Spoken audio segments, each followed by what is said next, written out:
নমস্কার, ফিরে এলাম বিরতির পর। আপনারা দেখছেন নিউজ ভ্যানগার্ড। আর অবশ্যই আমরা চোখ রাখছি পঞ্চায়েত নির্বাচনের ভোট গণনার আজ সব খবরে। এই মুহূর্তে আমরা চলে যাব মোহনপুরের দিকে।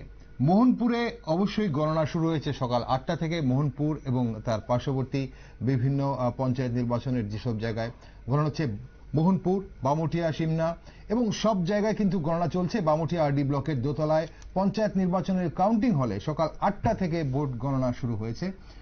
আর মোহনপুর ব্লক চত্বরের ভেতরে শেল্টার হাউসে পঞ্চায়েত নির্বাচনের ভোট গণনার প্রক্রিয়া শুরু হয়েছে সকাল 8টায়। প্রথম রাউন্ডের ভোট গণনা চলছে কামালঘাট পঞ্চায়েত নির্বাচনে।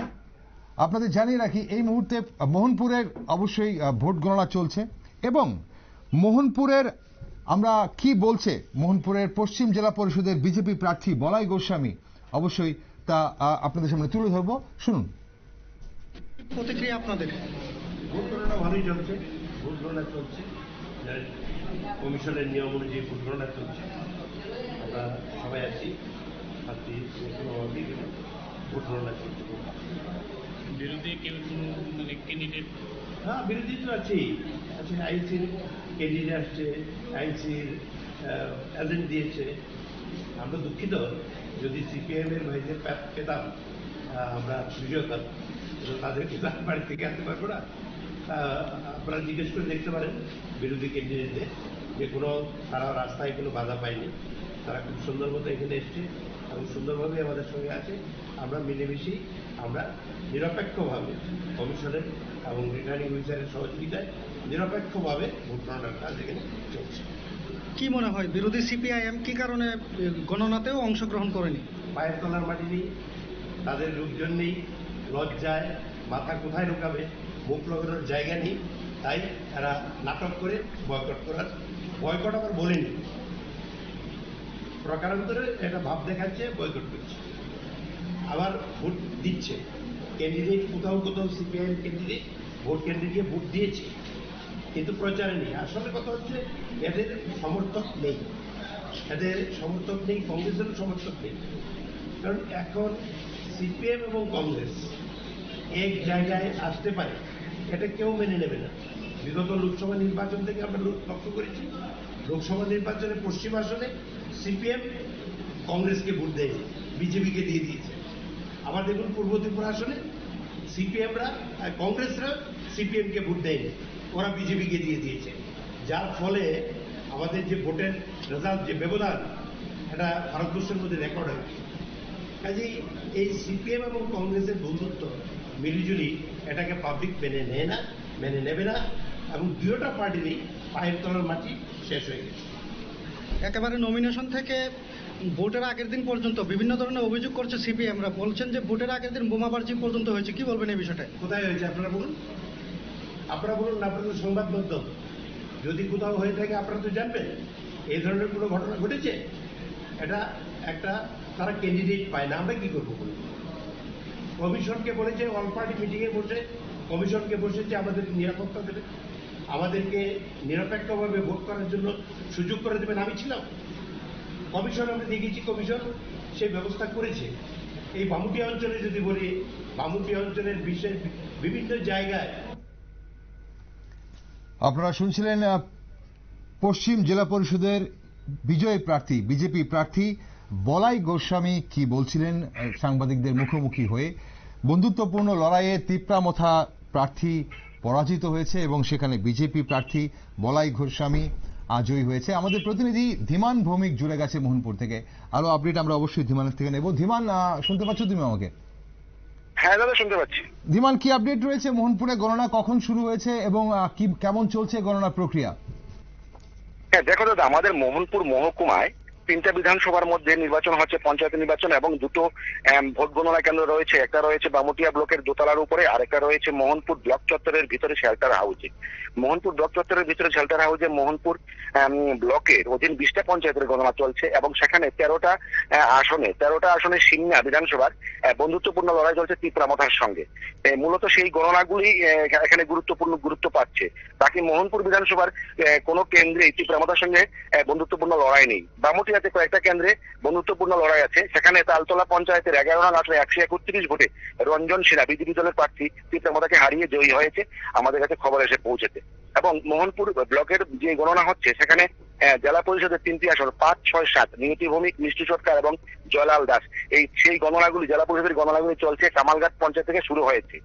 বিকেল 2টোর পর থেকে সিমনা বিধানসভার মানে যে ব্যালট বাক্সগুলো রয়েছে সেগুলি গণনা শুরু হবে এবং সেখানেই মূল গুরুত্বপূর্ণ বিষয়গুলি রয়েছে, কারণ সেখানে বন্ধুত্বপূর্ণ লড়াই রয়েছে তিপ্রামথা দলের 13টা আসনে এবং বিজেপি দলের 13টা আসনে। সুতরাং এখানে এই গণনার সময়ই মোটামুটি কিছুটা উত্তেজনা ছড়বে, কারণ তিপ্রামথা দল দাবি করছে যে 4টা আসন তারা পাবে ব্রহ্মকুণ্ড পঞ্চায়েত এবং সিংহ পঞ্চায়েতের মধ্যে, কিন্তু এখন গণনা শুরু না হলে সেটা বোঝা যাচ্ছে না। তবে এখন চলছে জেলা পরিষদে, তবে শান্তিপূর্ণভাবে ভোট প্রক্রিয়া চলছে। এখানে নিয়োজিত রয়েছেন এসডিপিও, নিরাপত্তা রক্ষার জন্য রয়েছেন এসডিপিও বিজয় সেন এবং সিটিয়া থানার ওসি মঙ্গেশ পাটারি এবং এডিশনাল এসপি ধ্রুবনাথ, তারা রয়েছেন সবাই এখানে।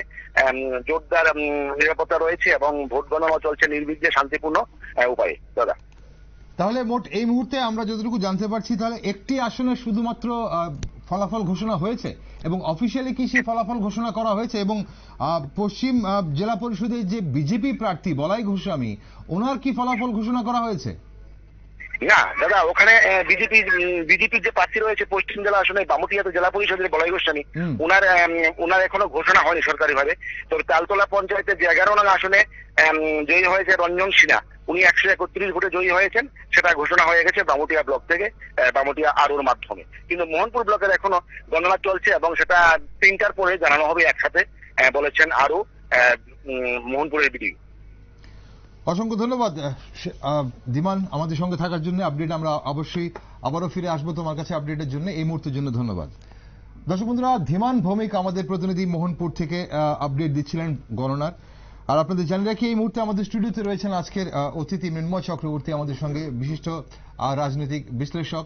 আমরা অবশ্যই আলোচনা করব ভোট গণনার প্রক্রিয়া কেমন চলছে এবং যেভাবে পঞ্চায়েত ত্রিস্তর পঞ্চায়েত নির্বাচনে আজ সকাল 8টা থেকে ভোট গণনা শুরু হয়েছে, কতক্ষণ সময় লাগতে পারে এবং ব্যালট পেপারে যেহেতু গণনা হচ্ছে তার জন্য সময় লাগবে, কিছুটা সময় লাগবে এবং তার জন্য এক এক করে কিন্তু ফলাফল বেরিয়ে আসবে আর আমরা সেই দিকে নজর রাখবো। মেনুবাবু, আজ গণনা শুরু হয়েছে সকাল 8টা থেকে। নজর বেশিরভাগ কিন্তু গৌরনগর ব্লকে, যেখানে সবগুলো আসনে প্রতিদ্বন্দ্বিতা হয়েছে। 100% আসনে গৌরনগর ব্লকই শুধুমাত্র প্রতিদ্বন্দ্বিতা হয়েছে। কিন্তু এছাড়াও এই যে আমরা মোহনপুর থেকে এই মুহূর্তে খবর পেলাম, সেখানে বিজেপি প্রার্থী জয়ী হয়েছে, সেখানে বন্ধুত্বপূর্ণ লড়াই হয়েছে তিপ্রামথা এবং বিজেপির মধ্যে। এখন সাধারণ মানুষের কাছে এগুলো কতটা গুরুত্বপূর্ণ বিষয় এই মুহূর্তে, এই গণনার বিষয়টা আজ যেখানে বন্ধুত্বপূর্ণ লড়াই হচ্ছে সেসব আসনগুলোর জন্য কি মনে করে? এটা মানে আজকের যে ভোট গণনা, সেই ভোট গণনার মানে পরিণতি কি ঘটবে, পরিণতিটা কি হবে সেটা আগেই বোঝা গিয়েছিল। এটা সবাই জানে যে আজকে এই মানে ভোট গণনা এটা জাস্ট একটা ফর্মাল কিছু আনুষ্ঠানিক কিছু ঘোষণা যে এই জায়গায় প্রতিদ্বন্দ্বিতা হচ্ছে আর এই জায়গার ফলটা তাদের পক্ষেই যাবে। তো সেদিক থেকে যদি দেখা যায় যে গৌরনগর ব্লকটা যদি একটা এক্সাম্পল হয়, মানে গৌরনগর ব্লকে সমস্ত আসনেই অপোজিশন এবং রুলিং তারা ময়দানে আছে, লড়াই করছে, নির্বাচন লড়েছে, সেটা একটা মানে উদাহরণ। সেই জায়গাটা যদি সারা ত্রিপুরা রাজ্যে হতো তাহলে এই পঞ্চায়েত নির্বাচনটা সবার কাছে একটা উৎসাহ এবং উদ্দীপনার বিষয় থাকতো।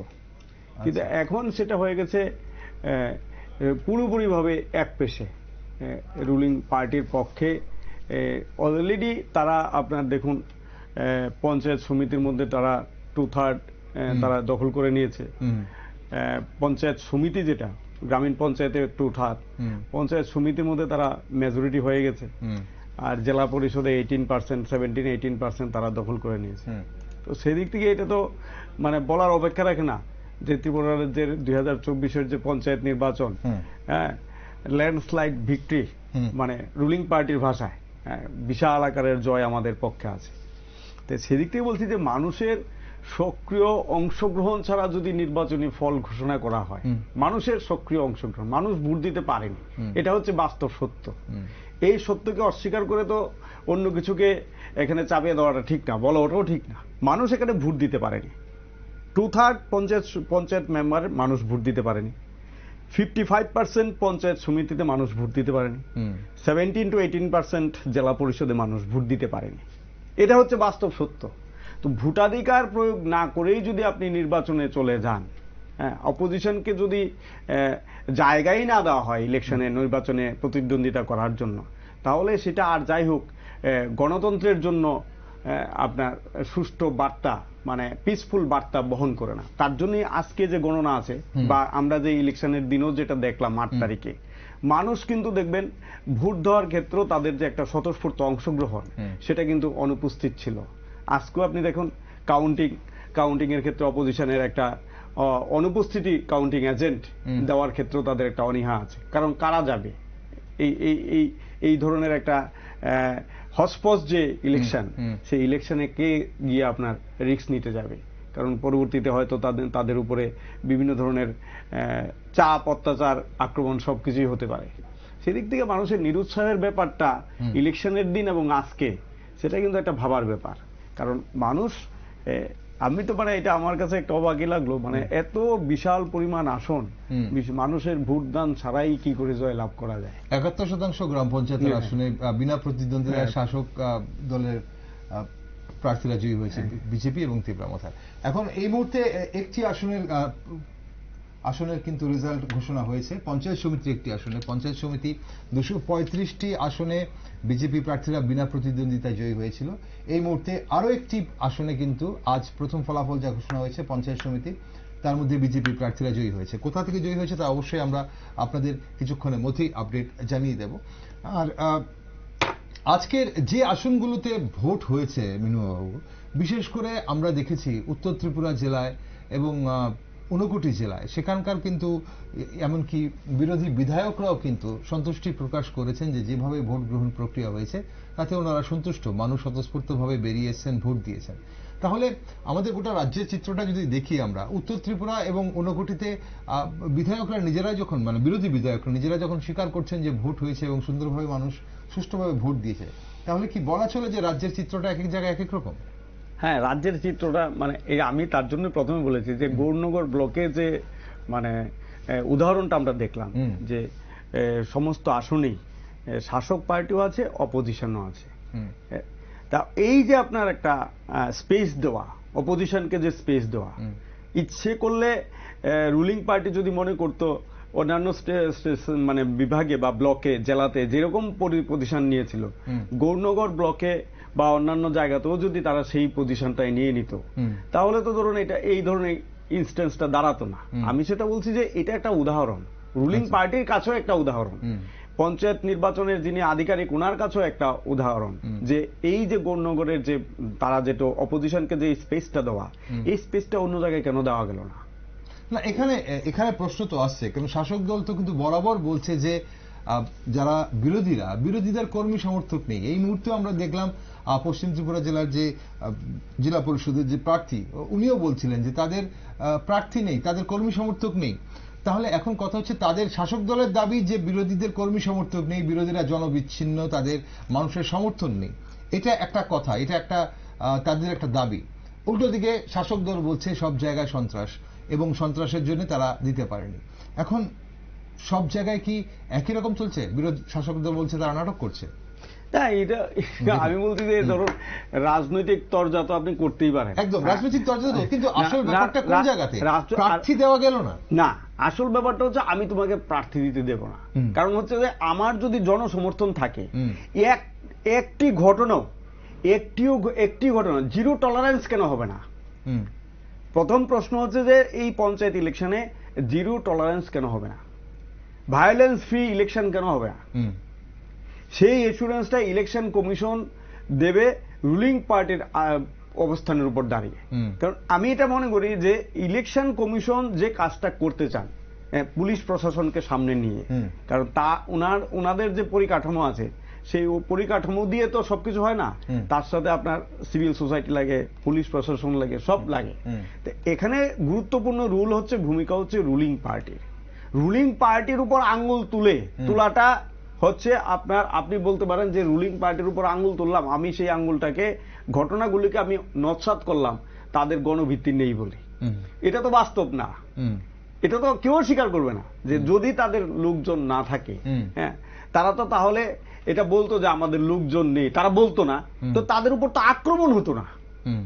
অপোজিশনের উপর যে আক্রমণটা হচ্ছে সেটা কি অস্বীকার করা যায়? অপোজিশন তো আর অপোজিশনের উপর নিজে আক্রমণ করে না, অপোজিশনের উপর আক্রমণ করছে রুলিং পার্টির লোকরাই, যারা ক্ষমতাসীন আছেন সেই পার্টির লোকরাই। আর সেই ক্ষেত্রে ইলেকশন কমিশন নীরব দর্শক, সেটা হচ্ছে বাস্তব সত্য।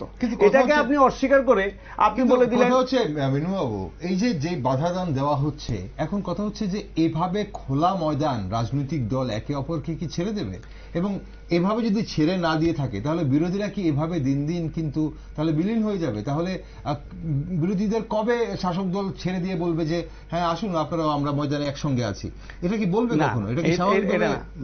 মানুষও তো দেখে, আপনি দেখুন মানুষ যারা মানে মানুষ তো ভোটটা দেবে। আজকে 6 বছর যাবৎ মানুষ কত পার্সেন্ট মানুষ ভোট দিতে পারেনি? মানুষ তো এগুলো দেখছে, অত্যাচার সহ্য করছে, নিপীড়নও দেখছে, সবকিছুই দেখছে তারা। তো মানুষেরও তো দেওয়ালে পিঠ থেকে যাবে। ঠিকই মানুষের দেওয়ালে যখন পিঠ থেকে যাবে, স্বাভাবিকভাবে অত্যাচারিত মানুষ রাস্তায় নেমে যাবে এটাকে আটকানোর জন্য। আপনি দেখুন যে এই যে গৌরনগর পঞ্চায়েতের ইলেকশনের যে কাউন্টিং, আজকে যে কাউন্টিং, আপনারা সংবাদ মাধ্যমে আমরা এই খবরগুলো দেখি, সেই ক্ষেত্রে যে জায়গাতে কাউন্টিং হওয়ার কথা, আগে যে জায়গাতে কাউন্টিংটা হতো সেটা ট্রান্সফার করে আরেকটা জায়গায় নিয়ে যাওয়া হলো। আমি ঠিক জানি না আপনারা সেই জায়গাটা সম্পর্কে ওয়াকিবহাল কিনা, কারণ সেটা হচ্ছে সোনামুখী যে বাগান আছে, বাগানের পাশে বৈদ্যনাথ মজুমদারের স্মৃতি যে স্কুলটা, সেইটা। তো সেই জায়গাতে তো আপনারা সবাই জানে যে এখানে পলিটিক্যাল পার্টি যারা কন্টেস্ট করে, প্রতিদ্বন্দ্বিতা করে, তাদের জন্য আলাদা আলাদা জায়গা দেওয়া হয় কাউন্টিং এর জন্য। তো এবার দেখুন অপোজিশনের এক পার্টিকে যে জায়গাটা দেওয়া হলো, তারা গিয়ে দেখলো তাদের জায়গা দখল হয়ে গেছে। অলরেডি সেই ঘটনার উপর দাঁড়িয়ে পুলিশের লাঠিচার্জ পর্যন্ত হলো। এগুলো তো বাস্তব, এগুলি বাস্তব কিনা? না, লাঠিচার্জ যে হয়েছে সেটা তো রুলিং অপোজিশনের যদি লোক না থাকে, তাহলে লাঠিচার্জ হওয়ার প্রশ্ন নাই। অপোজিশন তো এই প্রচেষ্টা করতে পারতো না। তাহলে এই যে একটা এলিগেশন, সেই এলিগেশনটা তো একটা ফলস। আপনার টেররটাকে জাস্টিফাই করার জন্য আপনি কথাটা বলছেন, ঘটনা তো তা না। মানুষ যদি, কারণ তারপরে কিন্তু বাধ্য হলো প্রশাসন সেই জায়গাতে, প্রথম যে জায়গাটা অ্যালট করা হয়েছিল সেই জায়গাটা তাদেরকে দিতে। তাই আমি বলছি যে এই যে আপনার ঘটনাগুলি, সেই ঘটনা, কারণ প্রচুর ঘটনা আছে ত্রিপুরা রাজ্যে। আমিও শুনেছি নির্বাচনকে ঘিরে ত্রিপুরার ইতিহাস, সন্ত্রাসের ইতিহাস, নির্বাচনী সন্ত্রাসের ইতিহাস তো নতুন কিছু নয়, কিন্তু সেটাকে অস্বীকার করা যাচ্ছে না। আপনি যদি মনে করেন সমস্ত সন্ত্রাসকে একই বন্ধনীতে আনবেন, সেটা কিন্তু না, কারণ সন্ত্রাসের মাত্রাও আছে। আমরা সন্ত্রাস তো সন্ত্রাসকে আপনি যেভাবে মাত্রায় দিন, নির্বাচনকে ঘিরে আপনি যেভাবেই করুন, সন্ত্রাস তো সন্ত্রাসী। আলটিমেটলি ভোট দানে বাধা, আলটিমেটলি ভোটদানের বাধা। আগে হয়েছে, এখনো হচ্ছে, কিন্তু আমার প্রশ্ন হচ্ছে অন্য জায়গায়। আমার প্রশ্ন হচ্ছে যে যদি আগে বিরোধীরা ময়দানে থাকতে পারত, আজ কেন বিরোধীরা ময়দানে থাকতে পারছে না? এখন আজ কেন বিরোধীরা ঘরবন্দি হয়ে বলছে আমাদের ময়দানে যেতে দেওয়া হচ্ছে না? তাহলে মানুষ কার জন্য লড়াই করবে? এখন আপনি বলছেন বিরোধীদের কথা, এমনও তো অভিযোগ শোনা যায়, সাধারণ মানুষ থেকে অভিযোগ শোনা যায়, সাধারণ মানুষ যখন বিপদে পড়ে বিরোধীদের ফোন করে পাওয়া যায় না, বিরোধী নেতৃত্বদের, তাদের ফোন সুইচ অফ থাকে, তারা মানুষের পাশে গিয়ে দাঁড়ান না। তাহলে এইভাবে কি রাজনীতি হবে? এইভাবে কি তাহলে কি বিরোধীরা মানুষের পাশে গিয়ে দাঁড়াতে পারবে না? এভাবেই কি মানুষ বিরোধীদের বেছে নেবে? আমি সেই জায়গাটা জানতে চেষ্টা করছি। সেটা বিরোধীদের কি রুল হওয়া উচিত, একদম সেটা বিরোধীরা নিশ্চয়ই ঠিক করবেন। ঠিক, সেটাই আমরা জানার চেষ্টা করছি যে সেটা বিরোধীরা ঠিক করতে পারে। আমি যেটা বলি, বিরোধীদের যে রোলটা এখন এই মুহূর্তে সবচেয়ে বেশি মানে উদাহরণের মতন আছে, সেটা একটি জায়গাতে একটি কেন্দ্রকে, যে বিরোধীরা যদি, মানে আমি সেটাকে বলছি, বিরোধীরা যেমন তাদের শক্তিটাকে এখানে সামিল করতে পেরেছে, আবার মানে রুলিং পার্টিও অপোজিশনের জন্য যতটুকু স্পেস দরকার সেই স্পেসটা তারা দিয়েছে। আমি সেটা নালিফাই করছি না যে অপোজিশনের উপরে প্রচন্ড দমন পীড়ন সত্ত্বেও তারা এখানে গেছে। কৈলাসহরে গৌরনগর ব্লকে যখন হয়েছে, কৈলাসহরে কংগ্রেসের বিধায়ক রয়েছে, কৈলাসহরে গৌরনগর ব্লকে যদি 100% আসনে প্রতিদ্বন্দ্বিতা হতে পারে, তাহলে অন্যান্য যেখানে বিরোধী বিধায়করা রয়েছে সেখানে হতে পারলো না কেন? না, এখানে ধরুন আপনার গণ্য করে শুধুমাত্র কংগ্রেসের না, সেখানে সিপিএম এরও আছে। আমি যতটুকু জানি 60% মানে 50-55 মানে বিরোধীদের মিলিতই আছে তাদের। তো সেদিক থেকে দুনো পার্টি মাঠে আছে। তারপরেও যেটা বলা হয় যে ধরুন আপনি যদি গ্রাউন্ড লেভেলে, আমি বারবারই বলছি যে গ্রাউন্ড লেভেলে যদি আপনি স্পেসটা না দেন, কারণ স্পেসটা দেওয়ার ক্ষেত্রে এটা তো ঘটনা, স্পেসটা দেওয়ার ক্ষেত্রে রুলিং পার্টির একটা বড় দায়িত্ব থাকে। কারণ গোলাপ ফুল দিয়ে আক্রমণ, গোলাপ ফুলও দিলাম আবার আক্রমণও করলাম। গোলাপ ফুল দেওয়া মানে কিন্তু একটা পজিটিভ বার্তা, আপনি পজিটিভ বার্তা দিলেন, একটা মেসেজ দিলেন যে না আমরা রুলিং পার্টি অপোজিশনকে, সাথে সাথে আপনি আবার আক্রমণও নামিয়ে দিলেন একই জায়গায়। তো সেটাকেই আপনি কি বলবেন? এটা তো এই ক্ষেত্রে তো আর লুক নেই ব্যাপারটা এই জায়গায়। এখন সবচেয়ে বড় মজার ব্যাপার মিনুবাবু কি হচ্ছে, এই রাজনীতির অঙ্গনে যে কোনো ব্যাখ্যাই দেওয়া যায়, যে কোনো শাসক দল বলুন বিরোধী দল বলুন, এক একজন এক এক রকম ব্যাখ্যা দিচ্ছে। মানুষ কোনটা বিশ্বাস করবে? কারণ ঘটনার সময় যে গুটি কয়েকজন থাকে ওনারাই হয়তো সত্যটা জানে, এবং সত্য উদ্ঘাটন না হলে পরে সাধারণ মানুষ কোনটা বিশ্বাস করবে? এই যে গোলাপ ফুল, এখন গোলাপ ফুল বিরোধীরা দিয়েছে, শাসক দল দিয়েছে বিরোধীদের, এবং তারপর শাসক দল বলছে যে আক্রমণটা করা হয়েছে সেটা গোষ্ঠীকন্দল, এবং গোষ্ঠীকন্দল যে হয় শুধু বিরোধীদের মধ্যে না, শাসক দলের মধ্যেও গোষ্ঠীকন্দল হয়েছে। এবার পঞ্চায়েত নির্বাচনকে কেন্দ্র করেই হয়েছে, অনেক নির্দল প্রার্থী দাঁড়িয়ে গেছে। এখন কথা হচ্ছে গোষ্ঠীকন্দল যে হয় এবং গোষ্ঠীকন্দলের কারণেও যে মারদাঙ্গা সন্ত্রাস হয় সেটাও তো অস্বীকার করা যায় না। তাহলে তো ধরুন এই ডিসকাশনটার কোনো মানে থাকে না। মানে আমি বলছি যে ধরুন আমরা যদি মনে করি যে কখনো বলা হলো যে তাদের লোকজন নেই, এটা একটা এলিগেশন, একদম। কখনো বলা হলো যে এটা গোষ্ঠীকন্দল, ঠিক আছে না? তাই আমি বললাম যে এটা যদি গোষ্ঠী কুন্দলই হয়, বা ধরুন যত ঘটনা ঘটেছে পঞ্চায়েত ইলেকশন, তাহলে পুলিশ ফ্রি অ্যান্ড ফেয়ার দোষীদের অ্যারেস্ট করুক। যারা দোষী, যারা আক্রমণ করেছে তারা কি অপোজিশনের লোকজন না রুলিং পার্টির লোকজন? অপোজিশনেরই তো লোকজন হবে যদি গোষ্ঠী কুন্দল হয়ে থাকে। না, গোষ্ঠী কুন্দল শুধু বিরোধীদের অপোজিশন নয়, শাসক দলের মধ্যেও ছিল। আমি সেটা বলছি, একদম শাসক দলের মধ্যে কিন্তু অনেক বিক্ষুব্ধ প্রার্থীরা ইন্ডিপেন্ডেন্ট প্রার্থী হয়েছে, প্রার্থী থাকবো। আমি যে ধরনের টেরর যারা তৈরি করেছে, মিসক্রিয়েন্ট যারা, যদি তাদেরকে আমি পলিটিক্যাল পার্টির নাম নাই বলি তাহলেও তো তারা মিসক্রিয়েন্ট। এই মানে পঞ্চায়েত নির্বাচনে, সুষ্ঠু পঞ্চায়েত নির্বাচন করার ক্ষেত্রে তারা একটা প্রধান হার্ডেল। এই হার্ডেলটাকে সরানোর জন্য পুলিশের প্রধান দায়িত্ব। পুলিশের সামনে ঘটনাগুলি ঘটছে, পুলিশ তাদেরকে অ্যারেস্ট করতে পারছে না, তাদের বিরুদ্ধে মামলা দায়ের করতে পারছে না, কিন্তু তারা তো মুক্তই আছে। তাহলে যদি অপোজিশনের উপর যদি এটা ঘটে থাকে, এটা গোষ্ঠীকুন্দল, তাহলে অপোজিশন তো এটা সামনে আসবে, যারা অ্যারেস্ট হয়েছে তারা এই ঘটনার সাথে প্রমাণিত আছে, প্রমাণ থাকবে। আমরা আলোচনায় আসবো, আমরা একটা ছোট্ট বিরতি নেব, বিরতির পর অবশ্যই ফিরে আসবো। দর্শক বন্ধুদের অবশ্যই জানি আমরা পূর্ব বগাফা ব্লকে, সেখানে কিন্তু গ্রাম পঞ্চায়েতের নির্বাচনে পূর্ব বগাফা গ্রাম পঞ্চায়েতের 2 নম্বর ওয়ার্ডের 4 নম্বর আসনে জয়ী বিজেপি প্রার্থী লক্ষ্মীবালা দেবনাথ। আপনাদের জানিয়ে রাখি, পূর্ব বগাফা গ্রাম পঞ্চায়েতের 2 নম্বর ওয়ার্ডের 4 নম্বর আসনে জয়ী বিজেপি প্রার্থী লক্ষ্মীবালা দেবনাথ। দর্শক বন্ধুরা, আপনাদের জানিয়ে রাখি এই মুহূর্তে আরো একটি খবর। পূর্ব বগাফা গ্রাম পঞ্চায়েতের 2 নম্বর ওয়ার্ডের 4 নম্বর আসনে জয়ী বিজেপি প্রার্থী লক্ষ্মীবালা Debnath.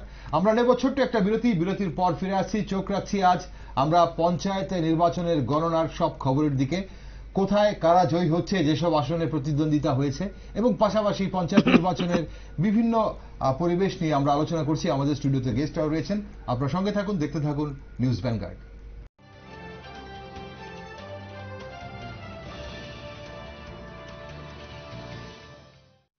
Welcome to the future of innovation, where minds meet technology and dreams become